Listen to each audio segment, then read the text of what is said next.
Here's the snapback. Here's the kick. He's got the leg into it. If it is good, and it is! Austin Starr, a 49-yard field goal, and Indiana leads 27-24. Oh, it's an end around one to throw. Page looking at the quarterback, and it's a touchdown! Page finds Leno! Penix rolling out of the pocket to his strong hand. Delivers deep down the field. Caught, touchdown! Fried Fogel again.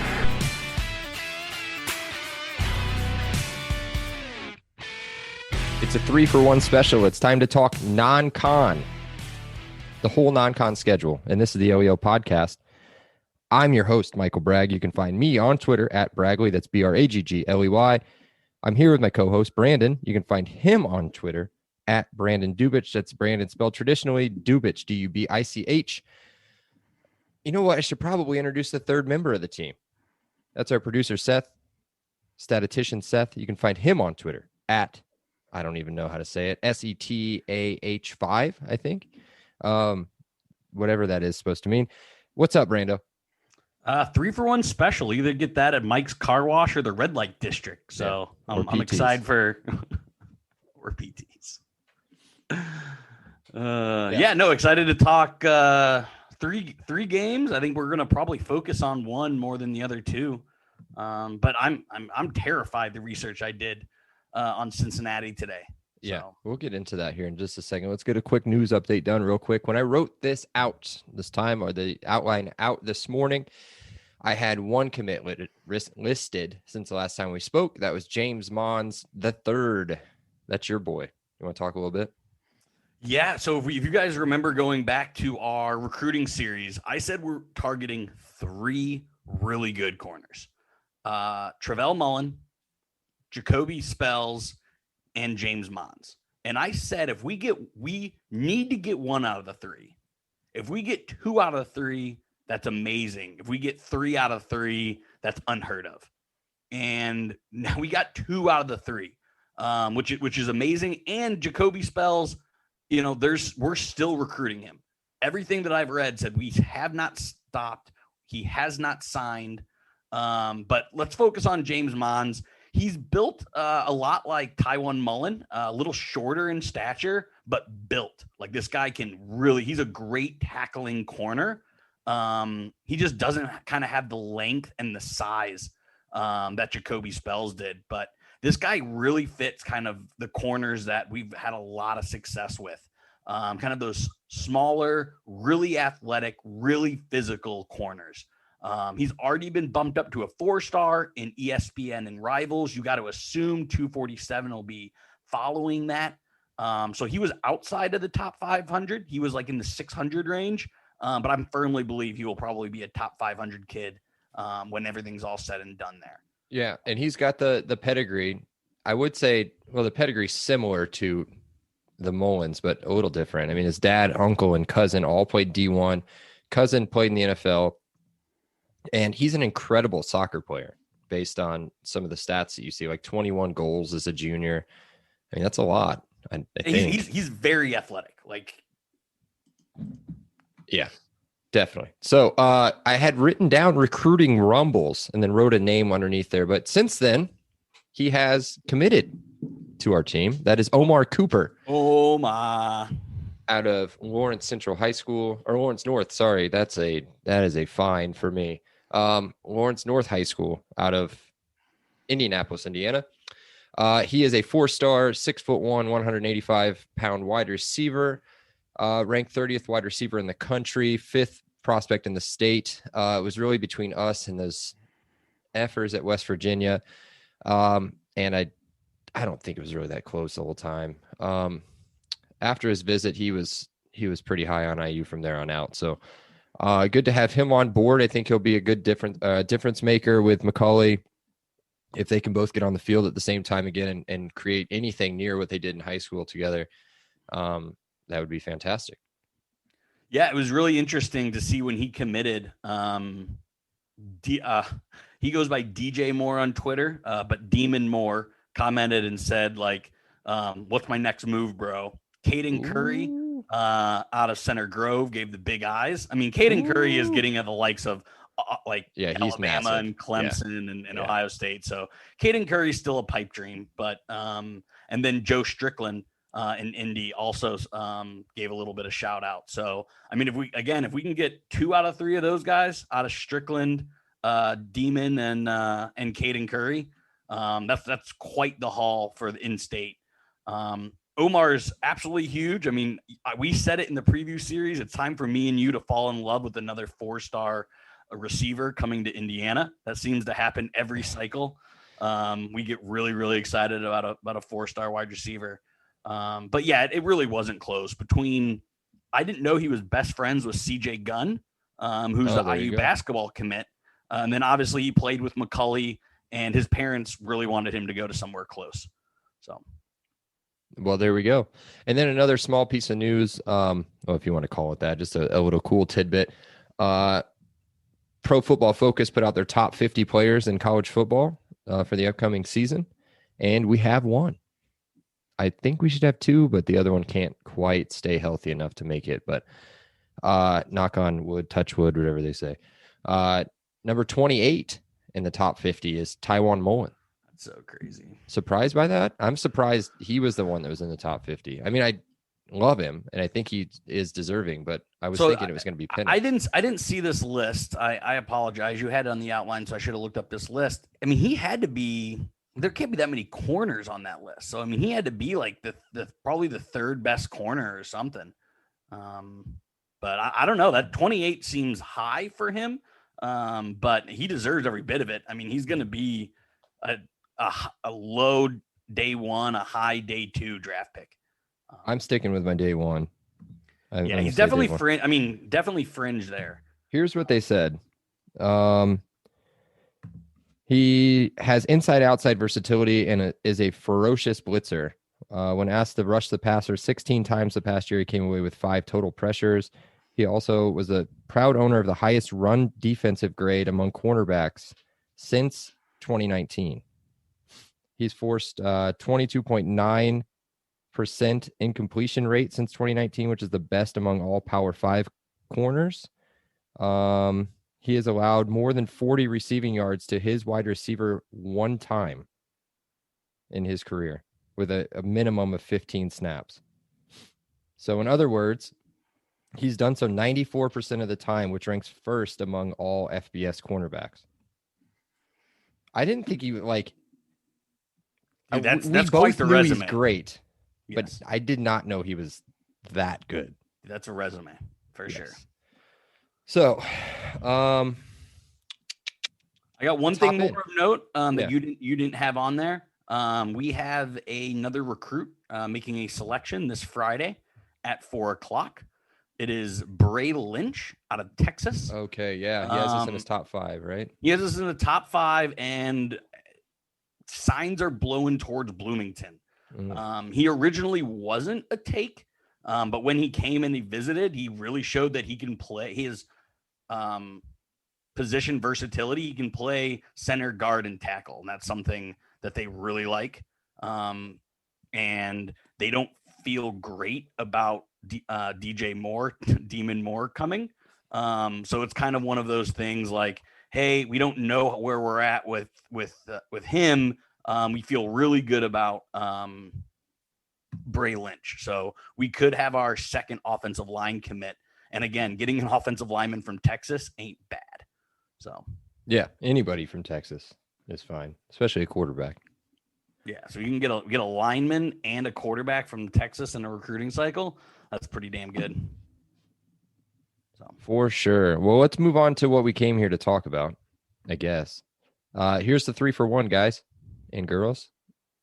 Non-conference. Let's talk week 2, week 3, week 4. That's Idaho, Cincinnati, and at Western Kentucky. And just like last week, we'll do 3 main sections, kind of a history lesson with the head-to-head matchups with those teams. What's that? Professor Bragg. Yes. And then the key players for each team. We'll kind of keep that a little limited. I think Brandon's got a couple. He's so scared of Cincinnati. It's not even funny. And then some key matchups for each game as well. So Since this is a 3-for-1 and we try not to go too crazy on the length on this, we will kind of try to keep it short, but we'll see. I doubt it. We'll go for like 2 hours probably. Let's get into it. All right, first game, home opener, Idaho on 9/11.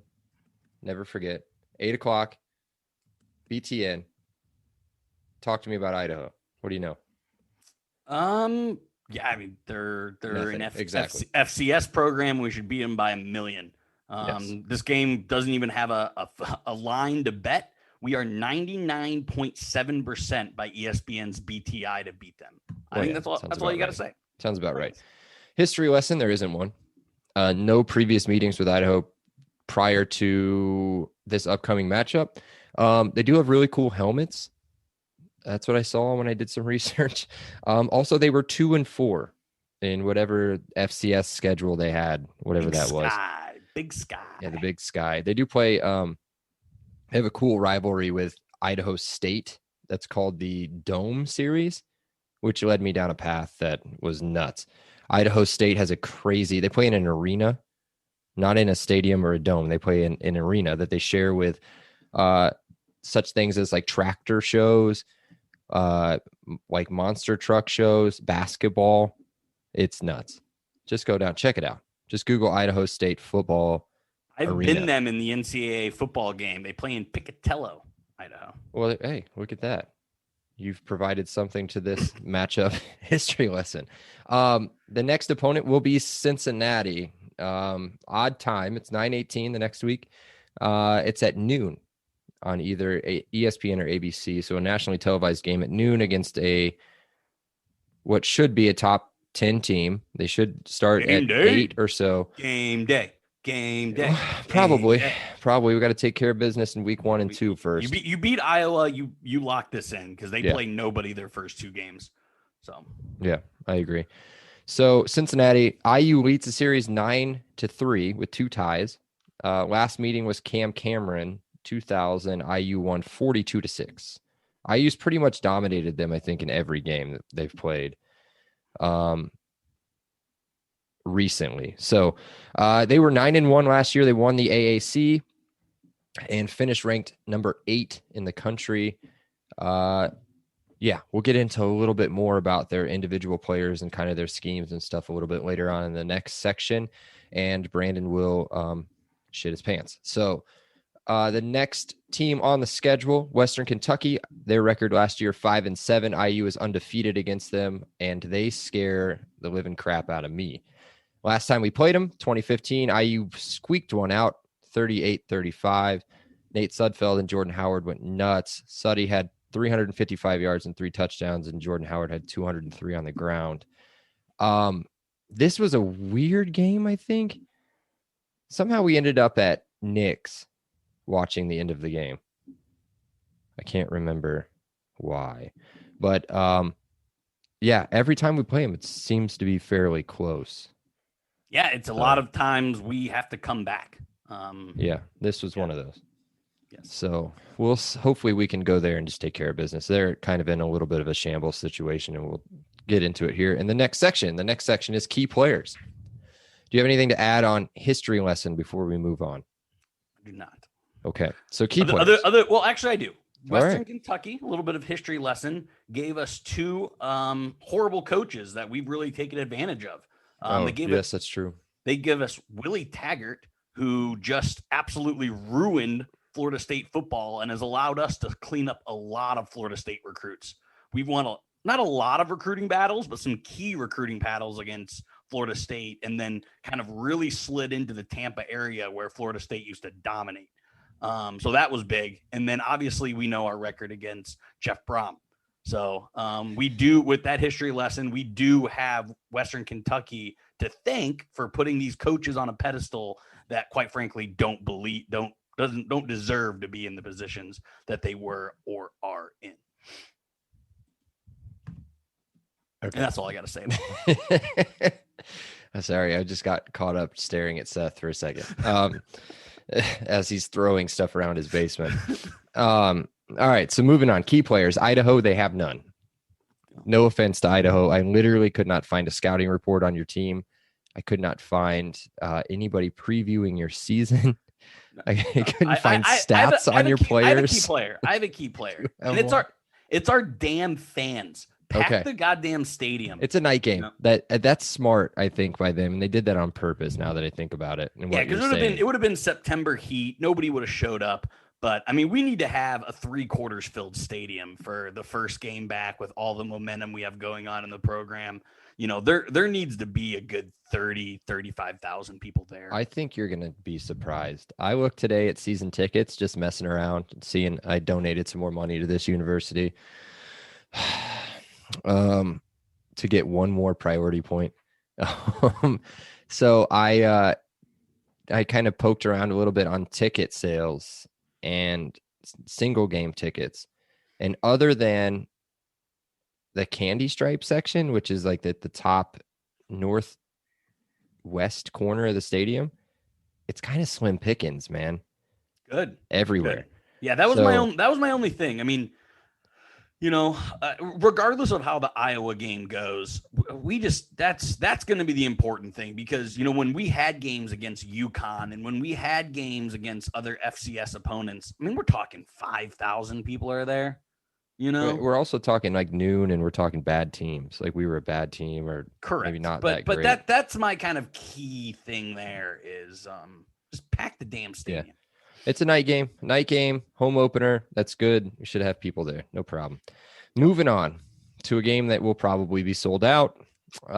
Cincinnati.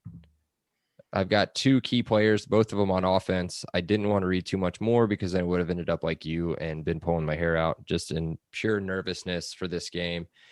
I would say Heisman candidate quarterback Desmond Ridder. I don't think so, though, based off of what I read a lot. Yeah, he's top 5, top 7 in the country. Ooh, man, but he's a day 3 prospect from what I'm reading. He's too small, too skinny. Yeah. 2,300 yards passing last year in a shortened season, 19 touchdowns, 6 interceptions. I do want to preface all of these stats for the Cincinnati people by saying they do play in the AAC, so take that for what you will.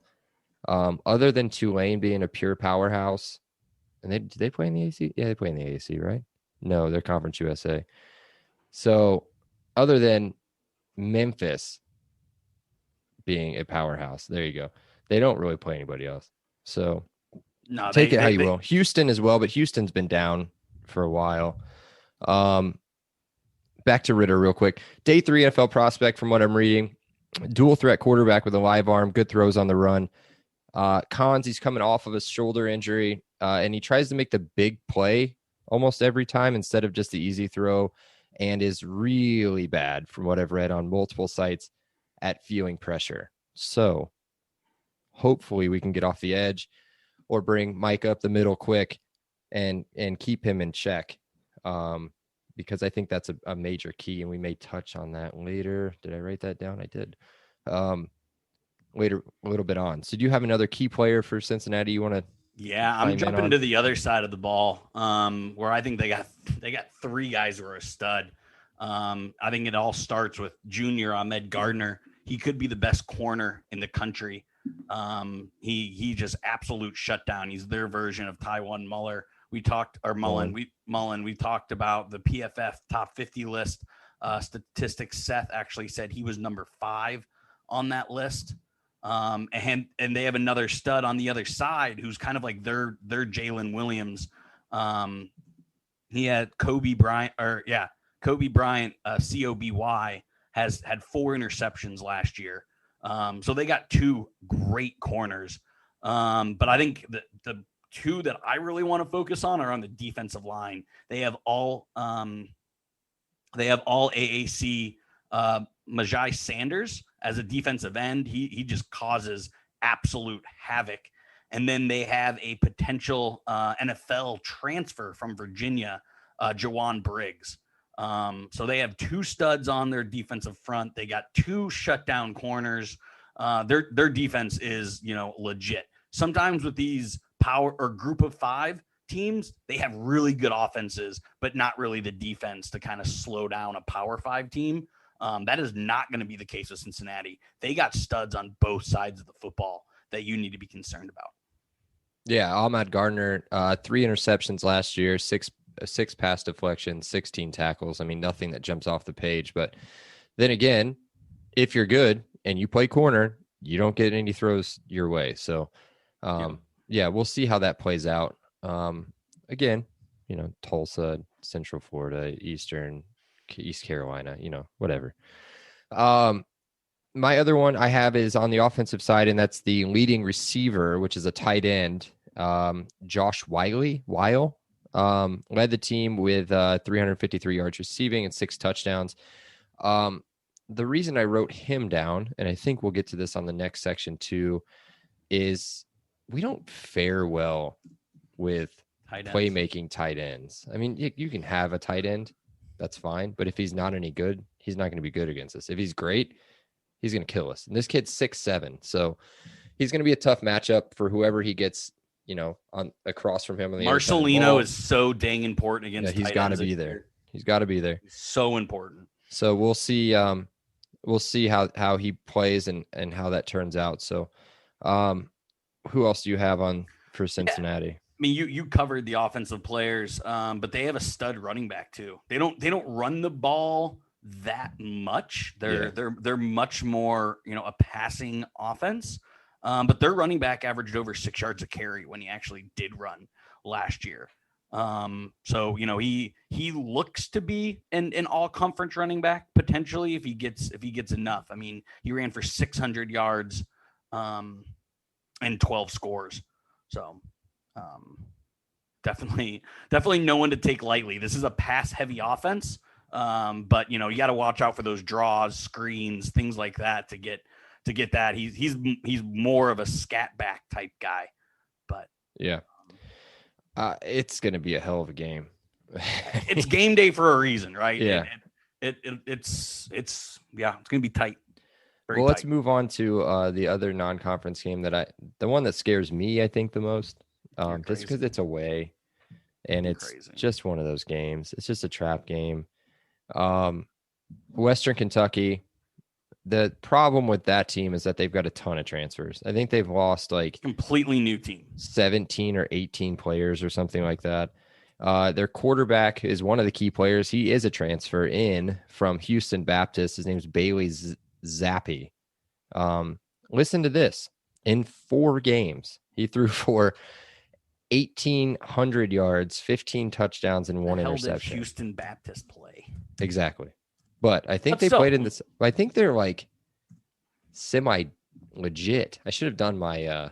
Hold on. Give me 2 seconds. I'll pull up their Wikipedia. I got them already. You got them already? I think so. They're FCS. Are they? Yeah. I mean, they play New Mexico and stuff. Who did they play last year? Who did he play? I don't see anything. That's okay. But it doesn't matter. That's huge. 4 game, 15 touchdowns, 1 interception. He can run a little bit. We'll see. The other guy I've gotten, and I'll let you get to yours, D'Angelo Malone, defensive end, 2021 preseason all-conference. Last year, he was all-conference, Bednarek, Nagurski, watch list, conference player of the year in 2019, 11 tackles for loss last year, 6 sacks, 2 forced fumbles. So, again, take the competition for what you will, but that kid's going to be a stud and is definitely an NFL prospect. Yeah, it's going to test our offensive line, right? So the weakest part, and we've talked about it multiple times, it's definitely the weakest part of the offense. Hopefully has made some major steps forward here with Zach Carpenter and, another season for some of those transfers that came in last year to kind of gel in a little bit. And for Bedford to get fully healthy and for Jones and all that. So we'll see how that plays out. Who would you have for the Hilltoppers as their key players? Yeah, I actually going back to their coach. They do have a rising up and coming coach. He was Houston Baptist, I think. No, he was previously. So he was the offensive coordinator under Jeff Brom. He then got hired as the quarterback coach at USC and then went on to be the offensive coordinator for Tennessee. And now Western Kentucky was supposed to be trash last year. He put them up with a pretty good season. So my key player is their coach. He's a rising up and comer. He's been up and down through the ranks, so he'll have this team prepared. I do think they're lacking talent, they're lacking experience. But again, a good coach can change everything. We should know that. So That's true. That's who you have for their key players is their coach. That's not good. So key matchups. I'm not worried about this game at all. All right. I am a little bit. You knew what I was because it's an 8:00 game. It's away. Yeah. It's on CBS Sports. I honestly think this guy should be the next Purdue coach. Well, we'll see what happens in this game, and then we'll nominate him for the next Purdue coach. Stop it. They're probably going to need another coach after this year anyway. So, let's see, key matchups. Let's get into that. Let's touch on the Idaho game here real quick. I only have one. It's IU versus weaker opponent, parentheses, trap game. The reason I say trap game is we shouldn't have a problem with this, but we're going from the Idaho opener and Cincinnati, and sandwiched in the middle is our night game home opener against Idaho. So you just can't play down to the opponent. Just take them out right at the beginning. We should be, and I don't know if you've got the number, if they've dropped it yet, but I would assume somewhere between 20 and 30 point favorites. Yeah, there's not a number out yet. Okay. And it won't be. And they with FCS, sometimes they don't even come out with numbers. Yeah, that's true. They probably won't even put a line on it. Yeah. I'd be surprised if anything comes out there. For me, I mean, it's honestly value. This isn't a matchup, but it's value time for our backups. We have Stephen Carr, not Stephen Carr, but we have a lot of new players, right, that need to get some experience under their belt. Because, the Big Ten season's a grind and you can't, we've talked about it before. We did it heavy on the spring series with the players. You got to have good second and third depth chart guys. And this is a game right here where they're really going to be able to cut their chops on it. So if they're called upon against at Penn State, at Michigan, at Ohio State, it's these games right here that are so important. So that my key matchup is how do our backups do when, they're eventually thrust into playing time. So that's what I will be watching when I'm at this game. Yeah. So players like what we mentioned, Donovan McCulley, Jordan Williams, the wide receiver, the freshman wide receiver, it's a lot of players like that. Those players are important, but I think it's more the offensive line, defensive line. Yeah. I hate to say it. I'm scared saying this. I'm knocking wood. It's high injury positions, right? Yeah, true. The physical positions that, you can't simulate in practice. McCulley can get his reps in practice. The wide receivers, the DBs, they can all get practice in a 7-on-7 setting. You really can't simulate that kind of practice in nowadays football. So I think it's really those kind of high contact positions that are going to be so important in this game. Okay. All right. Well, let's move on to the big one. Cincinnati. I've got 3 key matchups here. So do I. My first one we had already talked about.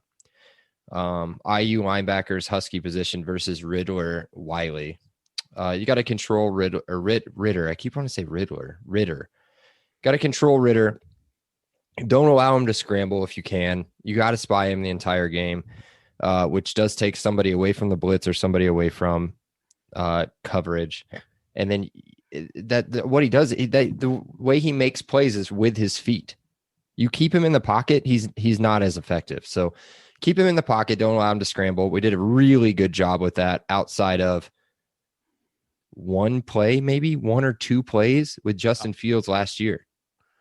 So that's interesting that you say that. And we talked about it when, God, I'm blanking on what our D coordinator who just left was, but I would love to see some corner blitzes thrown at his way. Kane Womack. Yeah.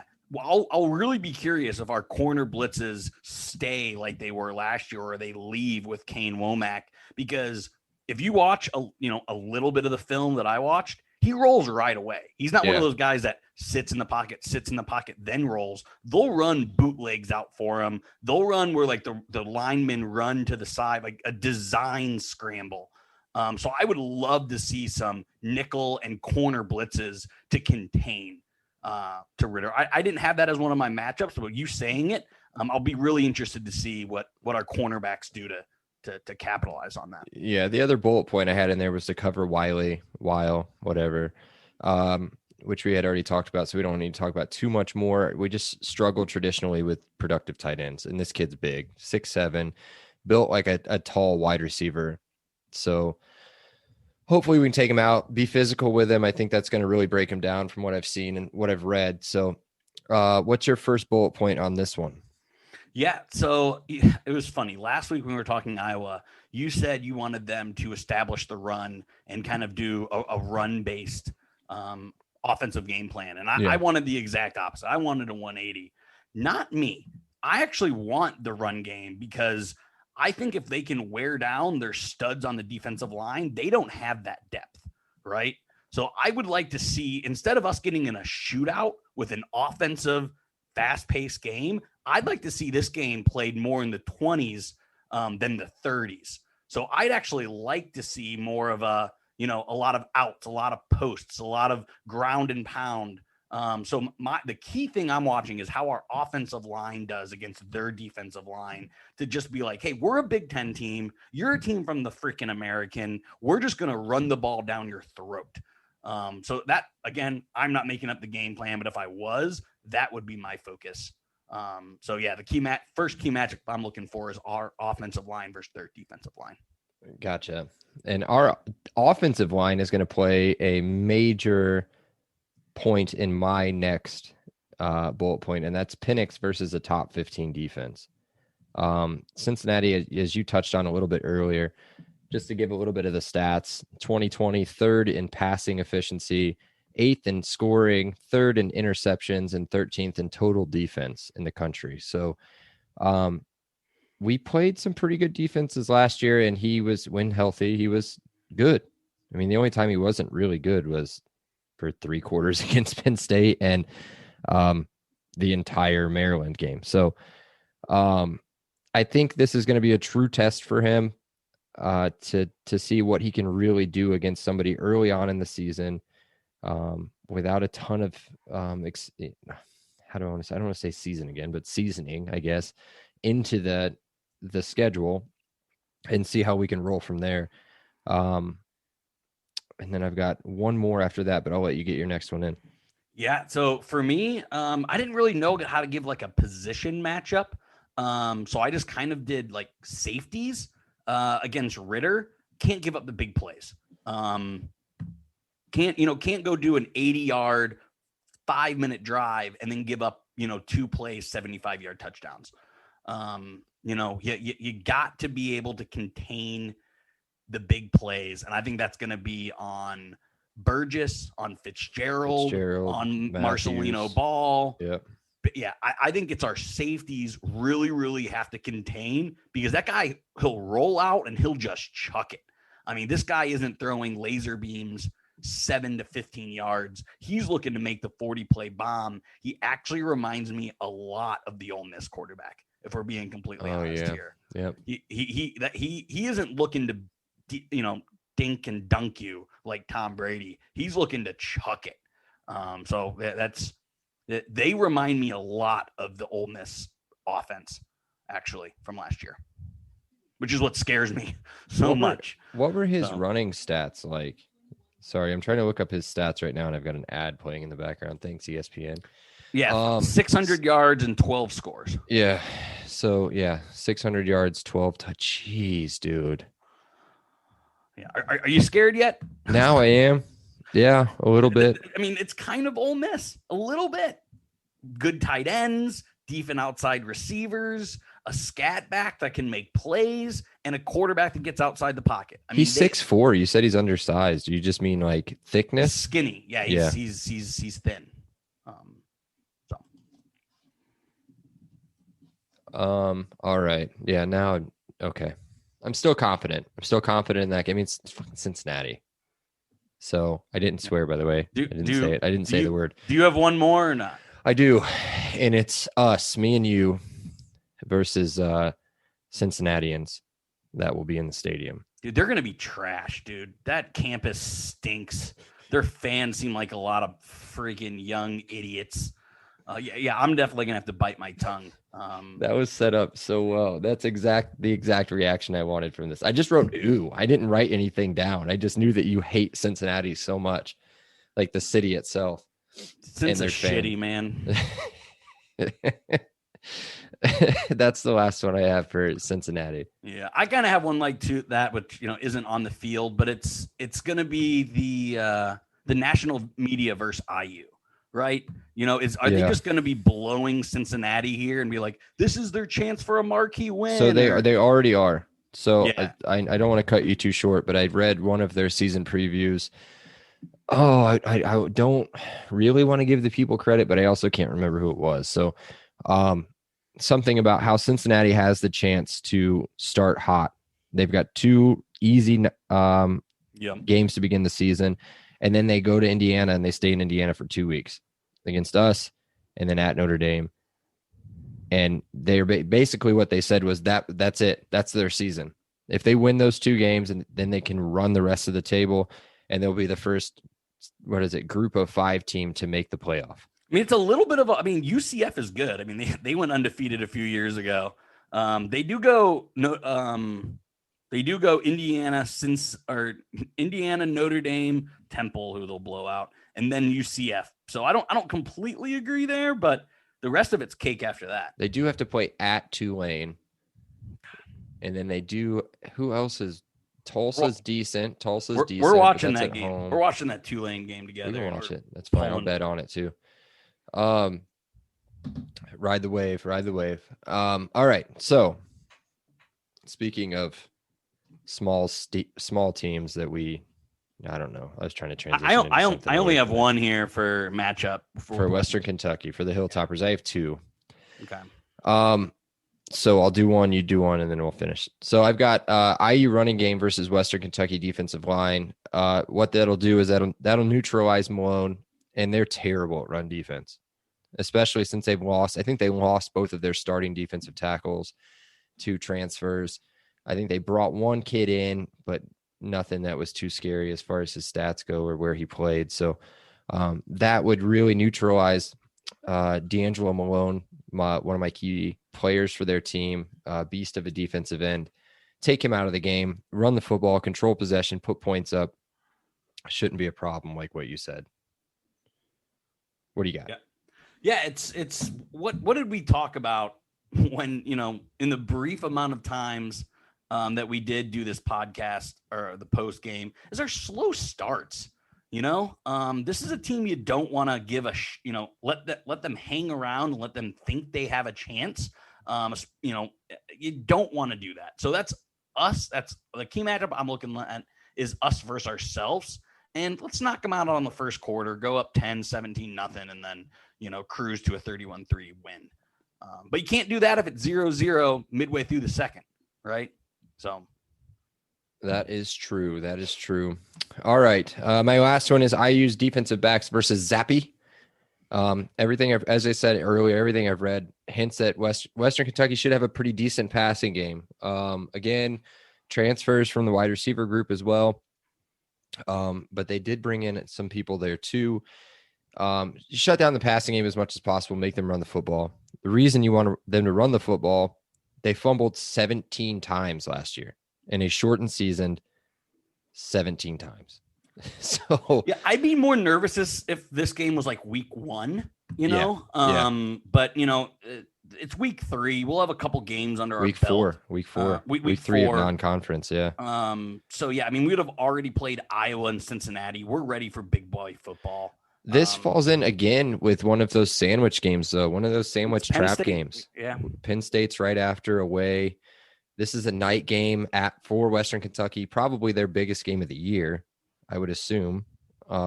So we'll see. Based on what I've read, they've got pretty high hopes for this year for their season. They had a good one last year. Yeah, and that's not based off of non-conference. That's just based off of their conference schedule. They think that they should be able to win the conference, no problem. So, Producer Seth's got something. He's got a rando. We'll save that for Brando's Randos, which is coming up next after a word from our sponsor.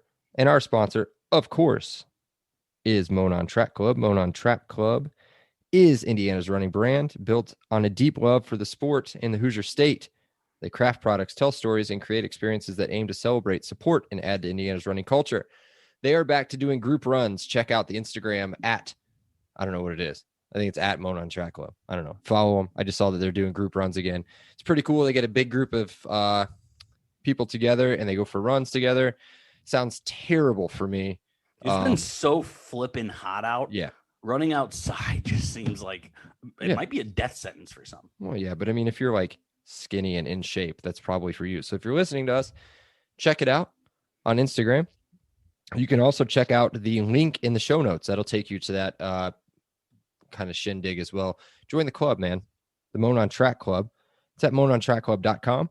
You can use promo code LEO10 to buy one of their swag pieces and get 10% off. That's LEO10. That's the letters LEO and then the numbers 10. So LEO10.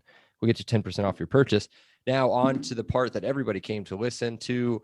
Brando's Randos with a featuring or with a bonus. Yeah. Seth's stuff question. Let's get it.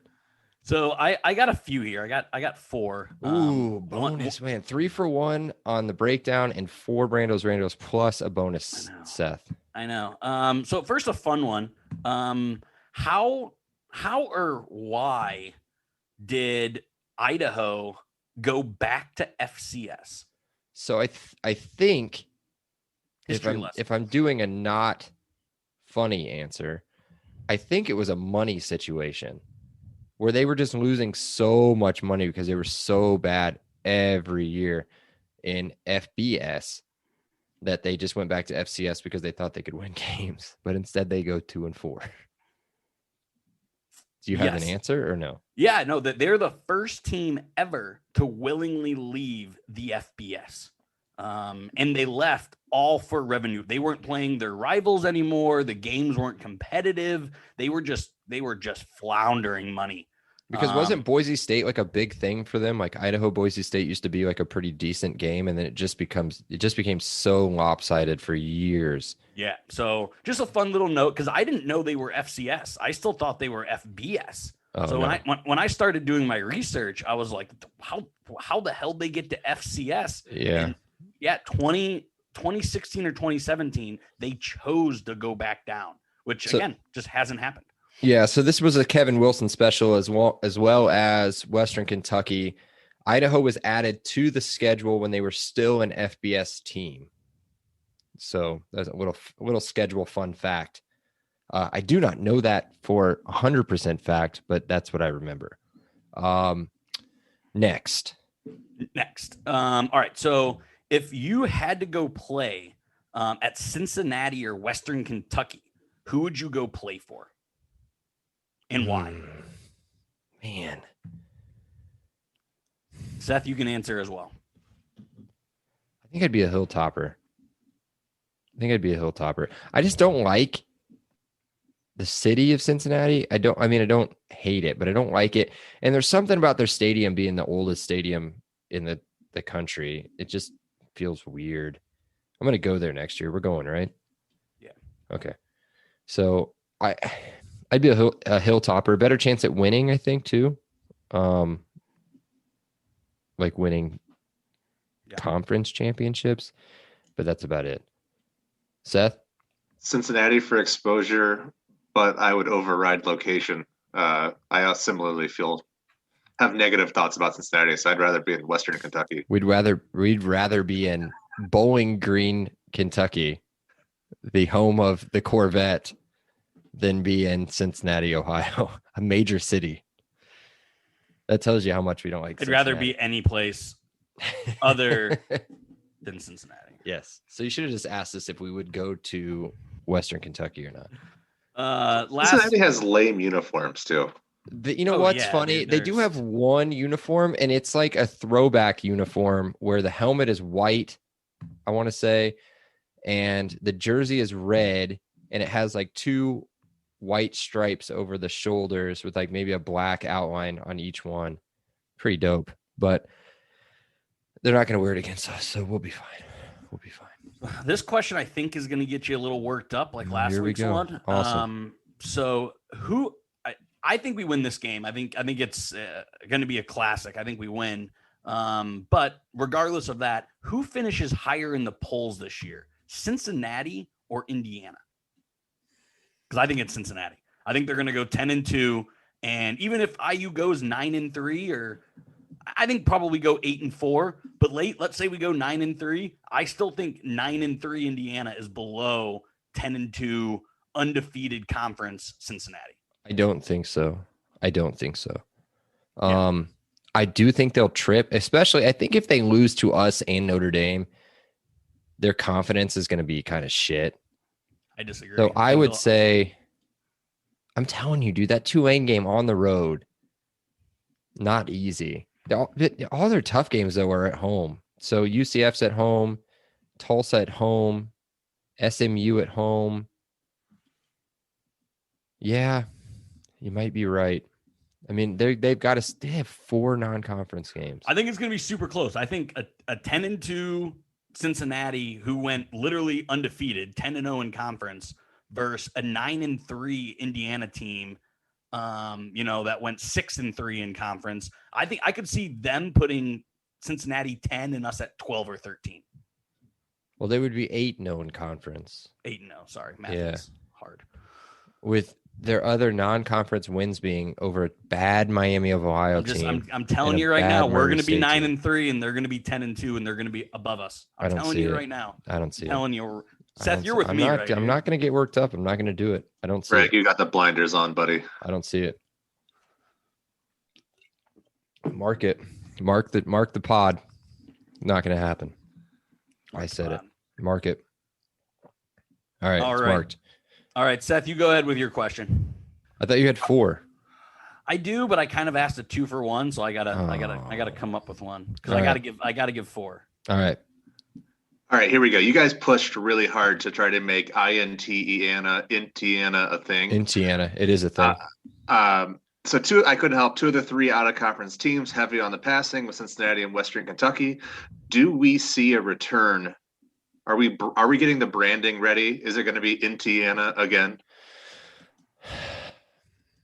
It depends on if rumored off the field issues are solved prior to the beginning of the season.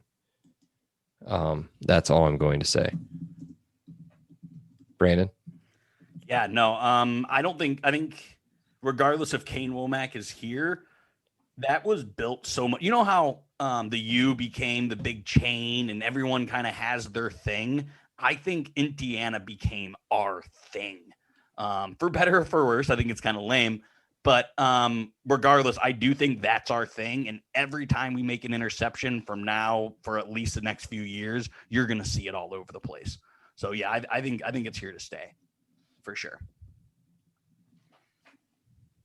So, all right, my last one, and I can't believe I didn't have a Ritter type question.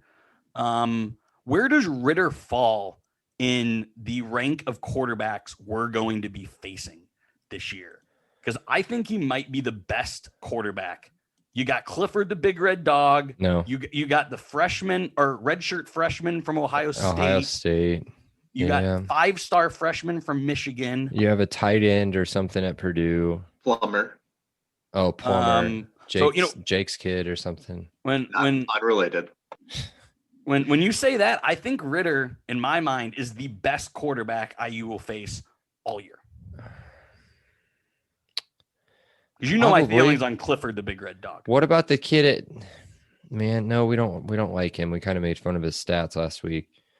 Tua's brother's not that good. Not him. No, I'm talking about the kid at Iowa. Petrus, everybody likes him. Petrus stinks. Minnesota's quarterback, Tanner, whatever his name is, Tanner Morgan. That's really the only. Michigan, are they going to pull somebody out or no? Same kid? No, they have a 5-star stud. I think he was I think Joe 15. Something was a 5-star. He was 2. He was 2. Garbage. He was no garbage. offense. I'm sure he's a nice kid. Joe Milton from last year. Yeah, probably. I'm telling you, I think that's scary. the How is that not second. scary? That's the It's second biggest best. game of the year, and It's the best quarterback we're going to play all year. Yeah, That's scary. I think that's the biggest game of the year. I'm going to say that. I'll say, and here's why I say that. State. Here's why I say that. If they win that game, I don't think. How do I say this right? Because I obviously Ohio State is super scary and it's a huge game. I don't think it's as intimidating. If you beat Iowa, you roll Idaho, you beat Cincinnati at home, you're 3-0, 2 ranked teams. You got to go to Penn State. It doesn't matter if we beat them last year or not, or if they're not that great. Penn State at home is a completely different animal. Yeah, completely different. We almost got them 2 years ago, though. We did. If Shane Wynn doesn't get concussed and they don't call anything. Yeah. Well, they didn't call anything. I think it's the biggest game of the year until the next game. If that makes sense. No, I'm terrified, man. I almost wish I didn't do this podcast because initially I was like, oh, they just have a good quarterback. Yeah, it's fine. Sell your tickets.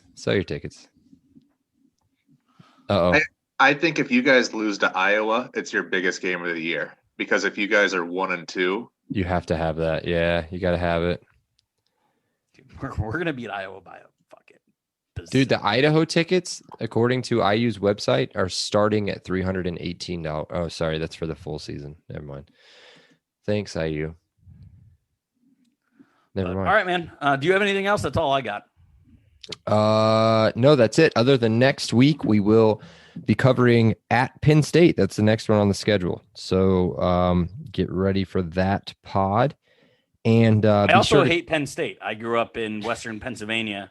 So I grew up as a Pitt fan hating Penn State. So yes, a lot of energy next week. Now negative energy next week.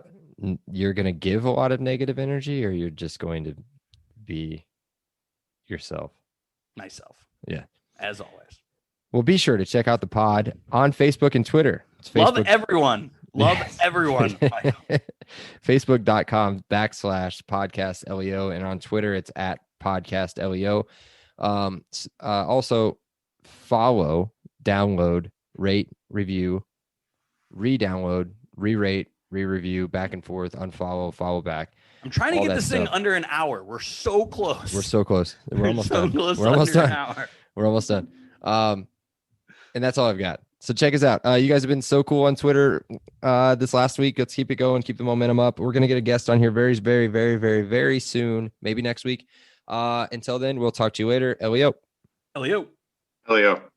He said it. Elio. Awesome day. Elio. Thank you so much, Rick. I appreciate that. Elio. All right. Great. Elio. Appreciate you guys. Elio. You're welcome, Dave. Have a great day. Elio. Have a great day. Elio. Appreciate you being here with us. Have an awesome day. And Elio. Oh, thank you so much. Elio. Well, thanks so much, Elio. Hey, thanks so much, Mike. Appreciate that. Elio. Appreciate you guys, man. Have an awesome day. Elio. Awesome. Elio. Elio.